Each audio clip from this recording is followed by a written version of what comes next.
কেমন আছেন সবাই? আপনারা দেখছেন ওয়েব 3 ফার্মার। তো আজকে যে বিষয়টা নিয়ে কথা বলবো সেটা হলো ওয়েব 3 ইকোসিস্টেম নিয়ে। আপনারা যারা ওয়েব 3 ফার্মিং করেন তারা হয়তো ওয়েব 3 বিষয়টা সম্পর্কে অনেক জানেন।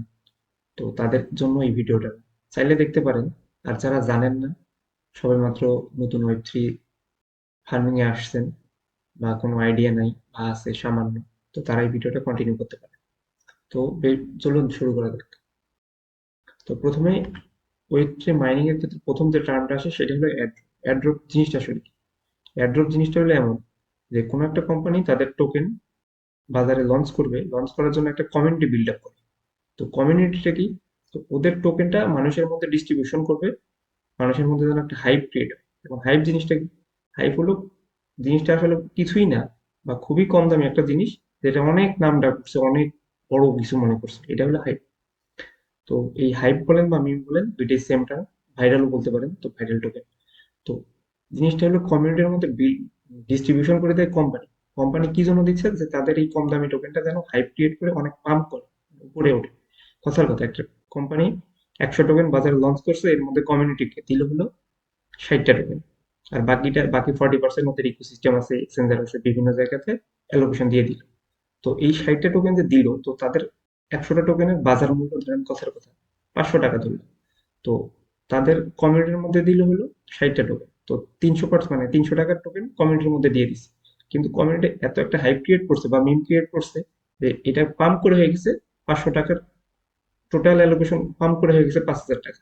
তো এই জন্য মূলত কোম্পানি, যে কোম্পানি এয়ারড্রপ করতেছে, সেই কোম্পানি চায় যে তাদের কমিউনিটি বিল্ড আপ বেশি ছড়ায় যাক, নাম ডাকুক, হাইপ ক্রিয়েট করে। তো এই জিনিসটা হলো এয়ারড্রপ। তো সামনে আরো এটা নিয়ে আরো কথা বলবো। তো চলেন, যে জিনিসটা বলতেছিলাম, এই যে এখন যা দেখতেছেন, কি এলোমেলো জিনিস, কিছুই বোঝা যাচ্ছে না কি কি লেখা। তো এই সবগুলো জিনিস হলো ওয়েব ওয়েব 3 ইকোসিস্টেমের অংশ। এখন বলতে পারেন যে ওয়েব 3টা আবার কি? ওয়েব 3টা হলো এই যে www ডট অমুক ডট কম, তমুক.com, এই যে ডট কম আছে না, ডট কমটা হলো www বলতে হলো ওয়ার্ল্ড ওয়াইড ওয়েবের ফার্স্ট জেনারেশন হলো এই www। আর ওইটার 3 নাম্বার এডিশন আপডেট হয়ে 1 2, এখন বর্তমানে আসছে 3। 3 নাম্বার এডিশন হইলো ওয়েব 3। তো আশা করি ওয়েব 3 ক্লিয়ার। আরো এখানে একটা জিনিস বোঝার আছে, যে ওয়েব 3 জিনিসটা যেটা আছে সেটার এক্সটেনশন সবসময় দেখবেন যে .xyz।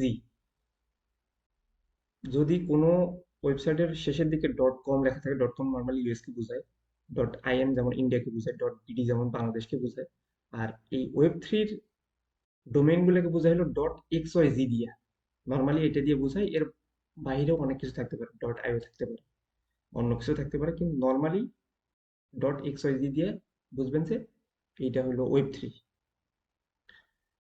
3 ডোমেইন আর কি।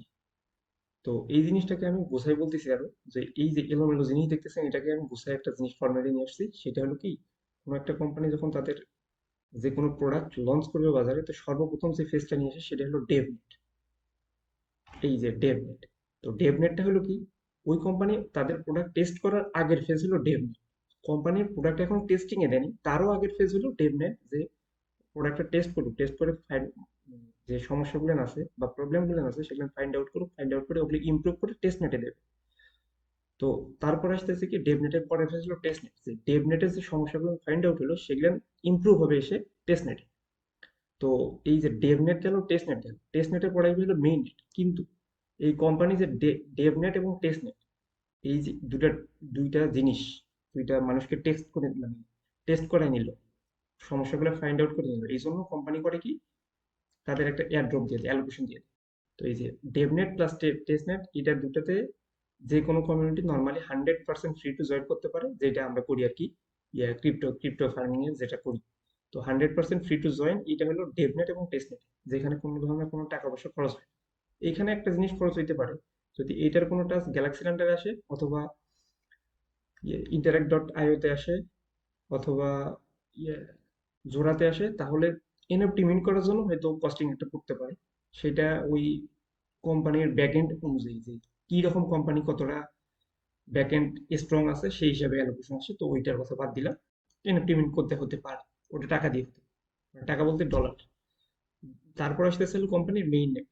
তো মেইন নেটটা হলো কি, মেইন নেট বলতে কোম্পানি যে ডেভ নেট এবং টেস্ট নেটে যে সমস্যাগুলো ফাইন্ড আউট করলো, ওগুলোর সলিউশন আসবে হলো মেইন নেটে। ওইখানে মানে পুরা রিফাইন্ড একটা ওয়েবসাইট দেখাবে মেইন নেটে। তো মেইন নেটে যেটা দেওয়া হইলো এটা কিন্তু 100% পেইড। নর্মালি কোম্পানির ওই মেইন নেটের জন্য অ্যালোকেশন দেয়, কখনো কখনো দেয় যে মেইন নেটে লঞ্চ করছে, মেইন নেটে সরাসরি টাকা দিয়ে ইয়া করতে হবে, মানে ডলার দিয়েই কাজ করতে হবে। তো মেইন নেটের জন্য একটা নর্মালি ড্রপ দেয় যে আমার কোম্পানি, এই কোম্পানির অমুক জিনিস প্রোডাক্ট ইউজ করতেছে মানুষ, তো সেটার জন্য একটা অ্যালোকেশন দেয়। তো মেইন নেট গেল, মেইন নেটেরও অ্যালোকেশন আসে। তারপর আসলে হলো layer three, layer not, layer zero. তো লেয়ার জিরো জিনিসটা কি? মেইন নেটে দেখলেন সমস্যা, সমস্যা বলতে এই ক্রিপ্টো জগতে এই সমস্যাগুলোকে বলে এক কথায় বলা হলো গ্লিচ। গ্লিচ বলতে হলো যে কোম্পানি চাচ্ছে যে গ্লিচ, একটা উদাহরণ দিই তাহলে জিনিসটা ক্লিয়ার। মনে করেন আপনি কোনো একটা কোম্পানির টিকিট কিনছেন, আপনি টাকা পে করার আগে আপনার অ্যাকাউন্টে অলরেডি টিকিট চলে আসছে। এটা একটা কন্ডিশন হলো। আর একটা কন্ডিশন যে আপনি টাকা পে করছেন কিন্তু আপনার অ্যাকাউন্টে টিকিট আসার কথা, টিকিট আসেন। তো এটা একটা কন্ডিশন হলো। অথবা ওই কোম্পানির টিকিট কাটার যে সিস্টেম, সেইখানে আপনি এন্ট্রান্স মানে ঢুকতেই পারতেছেন না। তো এইটা একটা সমস্যা। মানে এরকম ক্যাটাগরি আসতে পারে, টাইপ আসতে পারে, 1 2 3 এরকম টাইপ আসতে পারে। তো এইটা মেইন নেম, মানে একটা কোম্পানির মানে ইয়া মেইন নেট চলতেছে, তারপরেও দেখা যাচ্ছে কোম্পানির এই সমস্যাটা আছে। তো এইটা যে রিফাইন্ড ভার্সনটা আসবে হলো লেয়ার নট, লেয়ার জিরোতে আসবে আর কি। লেয়ার নট বা জিরো যেটাই বলে, এল নটে আসবে এটা, ওই মেইন নেটের রিফাইন্ড ভার্সন। তো এটা হলো মেইন নেটের থেকে ইমপ্রুভ ভার্সন। নেক্সট আসতেছে কি layer not, layer on. Layer অনটা হলো কি, লেয়ার নটে যদি কোনো গ্লিচ থাকে সেই গ্লিচটাকে ইমপ্রুভ করে আসবে হলো লেয়ার অন। আর লেয়ার অনে যদি কোনো গ্লিচ থাকে সেক্ষেত্রে ইমপ্রুভ করে আসবে হলো লেয়ার টু। আর লেয়ার টু তে যদি কোনো গ্লিচ ধরা পড়ে থাকে বা আরো ইমপ্রুভ করে রিফাইন করে, দেন আসবে হলো লেয়ার থ্রি। এখন পর্যন্ত লেয়ার থ্রি হলো সবচেয়ে বেশি লেটেস্ট এবং ফিটেস্ট ইকোসিস্টেম এই ওয়েব থ্রিতে। এর উপরে কোনো সিস্টেম এখনো আসেনি। দেন আসতেছে হলো ওয়ালেট আর এক্সচেঞ্জার। ওয়ালেট আর এক্সচেঞ্জার কি? এখন অনেকেই বলে যে বিভিন্ন জায়গায় দেখবে যে ওয়ালেট কানেক্ট করছে, কিছু কিছু জায়গায় দেখবে এক্সচেঞ্জার নিচ্ছে। তো এই জিনিসটা আসলে কি? ওয়ালেটটা কি আর এক্সচেঞ্জারটা কি? ওয়ালেট হলো এমন একটা জিনিস যেটা হলো 12 থেকে 24টা ওয়ার্ডের কি ফেজ থাকবে আপনার। মানে সিড ফেজ থাকবে, সিড ফেজ বা কি ফেজ যেটাই বলেন, ফেজ থাকবে। তো ওয়ালেটে হলো সিড ফেজ থেকে 12 বা 24টা। আর এক্সচেঞ্জার হলো এখানে কোনো সিড ফেজ থাকবে না, ওখানে কি ফেজও থাকবে না, প্রাইভেট কিউ থাকবে না আর কি। তো এই একটা জিনিস এখানে একটা মানে ডিফারেন্স চলে আসবে যে ওয়ালেটে সিড ফেজ থাকে, এক্সচেঞ্জারে সিড ফেজ থাকে না। তো এক্সচেঞ্জারে কি থাকে? এক্সচেঞ্জারে থাকে হলো আইডি, ইউআইডি অর মেমো। যদি কোনো জায়গায় ইউআইডি প্লাস মেমো চাই তাহলে বুঝবেন যে ওইখানে আইডি নাম্বার সেম, কিন্তু সেইনও সেম, কিন্তু মেমো আলাদা। মানে আপনার যে, ধরেন কথার কথা বললাম, টন ওয়ালেটে দিচ্ছেন আপনি, টন ওয়ালেটের আপনার হলো যে অ্যাড্রেস, সেই অ্যাড্রেসটা সবার ক্ষেত্রেই সেম, কিন্তু আপনার মেমো আলাদা। এই মেমো দিয়ে আপনাকে আইডেন্টিফাই করা যাবে। কারণ কোনো কোনো জায়গায় যদি আপনি ওই যে চেইন অ্যাড্রেস ঠিকই দিলেন, ওইটাই দিলেন, তারপরে মেমো দিলেন না, সেক্ষেত্রে কিন্তু আপনার টোটাল অ্যালোকেশন হারিয়ে যাবে। মানে যে ফান্ড যাওয়ার কথা ছিল, রিসিভ করার কথা ছিল আপনার, সেটা হারায় যাবে। আর ওয়ালেট তো ক্লিয়ার হইলোই যে এটা 12 থেকে 24টা ওয়ার্ড থাকে। তো মেইন যে ডিফারেন্স ওয়ালেটের এক্সচেঞ্জারের মধ্যে সেটা হলো, তো আচ্ছা, এই ওয়ালেটের হলো, ওয়ালেট কিছু কিছু মানে ওয়ালেট হলো লাইক মেটামাস্ক, ফ্যান্থম, ওকেএক্স, এগুলো হলো ওয়ালেটের উদাহরণ। আর এক্সচেঞ্জার হলো বাইন্যান্স, বাইবিট, বিটগেট, গেট.আইও, এগুলো হলো এক্সচেঞ্জারের উদাহরণ। আর এইটার মধ্যে কি যে ফ্যাক্টরটা আছে, সেই ফ্যাক্টরটা হলো ওয়ালেটে কোনো কেওয়াইসি করা লাগে না। এখন কেওয়াইসিটা কি? কেওয়াইসির হলো ফুল টার্ম হলো know your client or customer. মানে কোম্পানি, আপনি যে কোম্পানির আন্ডারে আপনার অ্যাকাউন্ট খুলতেছেন সেই কোম্পানি আপনার ডাটা রাখতেছে। তাহলে মানে এটা হলো একটা ভেরিফাইড ডাটা রাখতেছে যে কে আমার ক্লায়েন্ট, সে কোম্পানি জানতেছে। সেটা হলো কি এক্সচেঞ্জারে 100% আপনার কেওয়াইসি লাগে। আর ওয়ালেটে কোনো কেওয়াইসি লাগে না এই ক্রিপ্টোতে। ইন ফিউচার হয়তো কোনো কেওয়াইসি লাগবে না। নেক্সট হচ্ছে হলো সফট। সফট হলো ওয়ালেটের ক্ষেত্রে, সফট হলো খুবই লিমিটেড, খুবই লিমিটেড। মানে আপনি যে চেনটা ইউজ করতেছেন সেই চেনের ভিতরেই সব করতে পারবেন। এছাড়া যদি অন্যান্য জায়গায় ধরেন আপনি ইথিরিয়াম আছে, ইথিরিয়াম থেকে আপনি নিয়ে যাচ্ছেন হইলো টনে, তো সেই ক্ষেত্রে আপনার ব্রিজ যে করতে হবে সেটা লিমিটেড অপশন, এটা পাবেন না পাবেন। কিন্তু এই যে এক্সচেঞ্জারের ক্ষেত্রে আপনি সবই পাবেন। সোয়াপ বা ট্রেড যাই বলেন এইচ অ্যান্ড এভরিথিং পাবে। শুধুমাত্র একটা জিনিস দেখার আছে যে আপনি যে এক্সচেঞ্জারে এই জিনিসটা করতেছেন সেই এক্সচেঞ্জারে ওই জিনিসটা, ওই টোকেনটা কি লিস্টিং আছে কি না এটা দেখতে হবে। তারপর হচ্ছে সেন্ড অ্যামাউন্ট।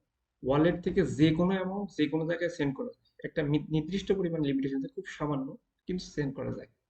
আর এক্সচেঞ্জারের ক্ষেত্রে একটা মিনিমাম উইথড্রল রিকোয়ারমেন্ট থাকে, মিনিমাম, এটা থাকবেই মাস্ট।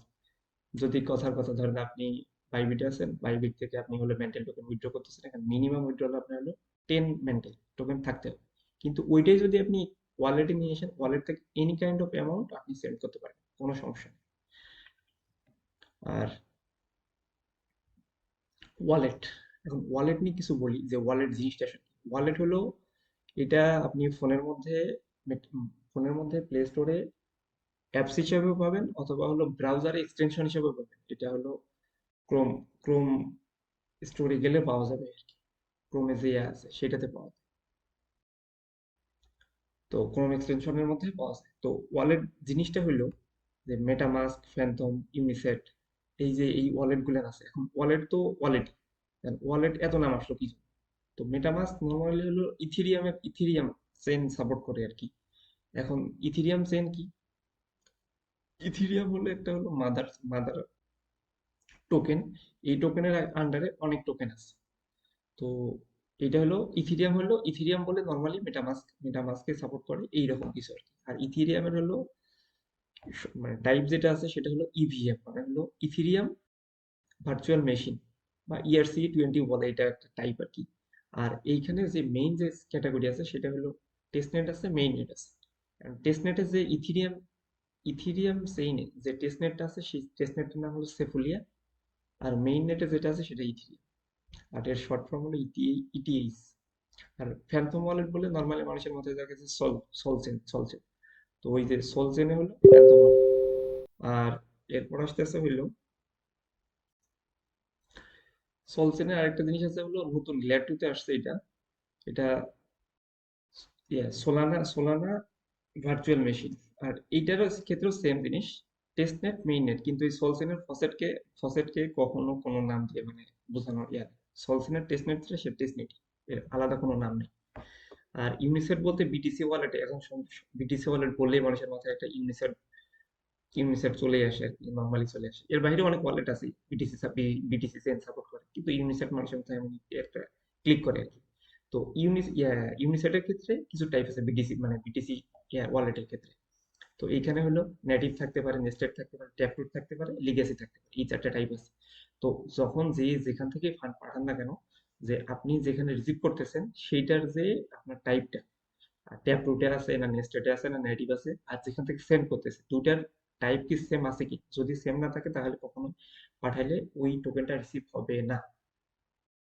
আর এইটার ক্ষেত্রে টেস্টনেট আছে, মেইন নেট আছে, বিটিসি ইয়ার ক্ষেত্রে। তো এইখানে আমি জাস্ট তিনটা দিছিলাম, ওয়ালেট দিছিলাম বোঝানোর জন্য। এছাড়াও আরো আছে, ওয়ালেট আছে, লাইক সুই সাপোর্ট করে। তো এর মধ্যে একটা মেইন যে ইস্যু যেটা বলার জন্য এই তিনটা ওয়ালেটের আমি উদাহরণ দিচ্ছি, সেটা হলো কি, আমার যে মেটামাস্কের সিড পেজ, লাইক 12টা সিড পেজ আছে, ফ্রেজ আছে, এটা যদি আমি same to same seed phrase আমি যদি ফ্যান্থম ওয়ালেটে ইনপুট করি, তাহলে ওই মেটামাস্কটাই আমার প্যান্থম ওয়ালেটে ইনপুট হয়ে যাবে, সেম টু সেম ওয়ালেট, শুধু পাসওয়ার্ডটা চেঞ্জ করলেই হবে, বা সেম পাসওয়ার্ড দিলে হবে, কোনো সমস্যা নেই। আবার ওই ফ্যান্থম ওয়ালেটে, মেটামাস্ক ফ্যান্থম ওয়ালেটের সেম সেট মানে সিড ফেজ যদি আমি ইউনিসেটে ইনপুট করি, তাহলে আমার ওই সেম ওয়ালেটটাই ইউনিসেটে ইনপুট হয়ে যাবে, কোনো সমস্যা নেই। লাইক ফেসবুক চালাচ্ছেন আপনি, ফেসবুক আপনি হলো ক্রোম ব্রাউজার দিয়ে চালান, ব্রাউজার দিয়ে চালান, বা মাইক্রোসফট এজ দিয়ে চালান, বা ফায়ারফক্স দিয়ে চালান, ওই ফেসবুক তো ফেসবুকই, আপনার আপনার যে অ্যাকাউন্ট লগ ইন করবেন সেই অ্যাকাউন্ট, লাইক এইরকম আপনার যে কিটা থাকবে সেটা হলে আপনার কাছে মেইন, যে ওয়ালেটে ইনপুট করবেন সেই ওয়ালেটেরই হয়ে যাবে, কোনো সমস্যা নেই। আরেকটা জিনিস, যে ফসেট ফসেট হলো সবগুলো টেস্টনেটের সমষ্টি। অনেকে যে বলে ফসেট ফসেট ফসেট হলো সবগুলো টেস্টনেটের সমষ্টি। আর সেফোলিয়া যেটা আছে সেটা হলো ইথিরিয়াম চেনের যে টেস্টনেট টোকেন, সেটার নাম হলো সেফোলিয়া। এখন ইথিরিয়াম চেন হলো মেইন নেট, মানে ইথিরিয়াম চেন হলো মেইন ইথিরিয়াম। ইথিরিয়াম বাইরে আরো কিছু আছে, যেমন বেসের ইথিরিয়াম আছে, তারপর আরবিটামের ইথিরিয়াম আছে, অপটিমিজমের ইথিরিয়াম আছে। তো এই ইথিরিয়াম হলো যদি কোনো সেফুলিয়া কখনো টার্মটা উচ্চারণ হয় তাহলে ওটা হলো মেইন যে ইথিরিয়াম, সেই ইথিরিয়ামের টেস্ট টোকেন হলো সেফুলিয়া, এটা বোঝায় আর কি। আর ফসেট হলো সবগুলো টেস্ট টোকেনের সমষ্টি হলো ফসেট, সেটা যে কোনো শ্রেণীর হতে পারে, সেটা সোল সেন হইতে পারে, বিটিসি সেন হইতে পারে, যে কোনো সেন। নেক্সট আসতেছে হলো এক্সচেঞ্জার। এক্সচেঞ্জার হলো এমন একটা জিনিস যেখানে আপনি আপনার টোকেন বা অ্যালোকেশনকে ডিরেক্টলি উইথড্র দিতে পারে, ওইখানে ট্রেডিং করতে পারেন, সোয়াপিং করতে পারেন, এনি কাইন্ড অফ, মানে এমন কোনো ওয়েব থ্রিতে, ওয়েব থ্রি ইকোসিস্টেমে সবকিছু সবকিছু এখানে কনজাম্পশন করে আর কি এক্সচেঞ্জার। তো এক্সচেঞ্জারের ক্ষেত্রে দুই তিনটা জিনিস আছে, যে টায়ার আছে, যে বড় মাপের এক্সচেঞ্জার, মিডিয়াম মাপের এক্সচেঞ্জার, ছোট মাপের এক্সচেঞ্জার। তো টায়ার অনেক যে এক্সচেঞ্জার গুলো আছে, সবচেয়ে পৃথিবীর মধ্যে সবচেয়ে বড় এক্সচেঞ্জার হলো বাইন্যান্স।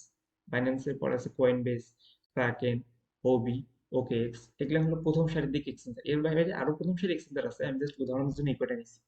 নেক্সট আসতেছে হলো টায়ার টু। টায়ার টু হলো মেক্সি, আপবিট, এগুলো হলো নর্মালি টায়ার টু এক্সচেঞ্জার। আর টায়ার থ্রি যেগুলো এক্সচেঞ্জার আছে সেগুলোর নাম জানি, সেগুলো আপনারা যদি জানার ইচ্ছা থাকে টায়ার টু, তাহলে আপনারা নিজে সার্চ করে নিন। এই হলো আমার ওয়েব থ্রি ফার্মিং এর প্রথম প্রথম সিরিজের প্রথম ভিডিও। তো এরপরে আরো আমি এক্সটেন্ড করবো আর কি, ইয়েগুলো আপনার জানার পরিধিগুলো। তো আজকে এইখানেই, আল্লাহ হাফেজ।